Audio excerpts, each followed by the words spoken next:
Hello मित्रांनो, तर आजचा ब्लॉग होता हा आपल्या शाळेच्या काही जुन्या आठवणी ताज्या करण्याचा। तर चला मग पाहू।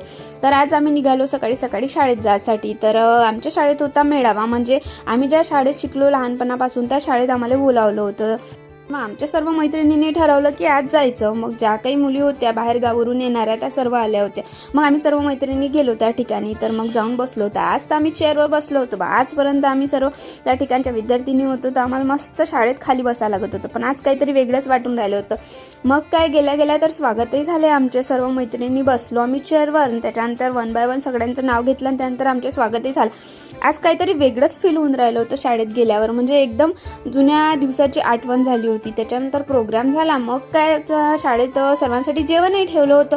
मग सर्व शिक्षक लोक सर्वजण जेवायला बसले, त्यांच्यासोबत आज आम्हाला मान भेटला की सर्वजण जेवण करायला बसायचं त्यांच्यासोबत। आणि त्याच्यात एक माझी मैत्रीण पहा ना, तिचा पहिलाच नंबर लागत होता, क्लासमध्ये पहिलाच नंबर, बेंचवरही पहिलाच नंबरवर ना। आता पाहते जेवण करायलाही पहिल्याच नंबरवर बसली, तिथून दात काढून राहिली। मग म्हटलं आता तिनं जेवण केल्यावर आपण तर जेवण करायलाच पाहिजे। मग आम्ही जाऊन बसलो मस्त जेवण करायसाठी। आम्ही आधीसारखं मस्त स्टुडंटमध्ये जेवण करायला जाऊन बसलो, जिथं स्टुडंट सगळे लोक जेवण करायला बसले होते तिथंच आम्ही जाऊन बसलो जेवण करायला। जेवण झाल्यानंतर आम्ही गेलो आमच्या क्लासरूममध्ये। तर जुने वर्ग कसे झाले, काहीतरी नवीन झालं का हे पाहायसाठी गेलो होतो। त्या ठिकाणी आम्ही मस्त क्लासरूममध्ये बेंचवर जाऊन बसलो आणि त्या ठिकाणी कराडे सरनं आमचा पिरियड घेतल्याप्रमाणे आधीसारखा पिरियड घेतला। तर एकदम म्हणजे जुनी दिवस आठवून गेले आणि कसं मन भरून येत होतं त्या ठिकाणी क्लासरूममध्ये गेल्यावर। सर्व विसरू शकते पण शाळेतले दिवस कधीच विसरू शकत नाही। मग सर्व मैत्रिणींनी आम्ही मस्त फोटोशूट केला, फोटो काढला। त्याच्यानंतर मग काय मैत्रिणी आम्ही मस्त रील्स केल्या।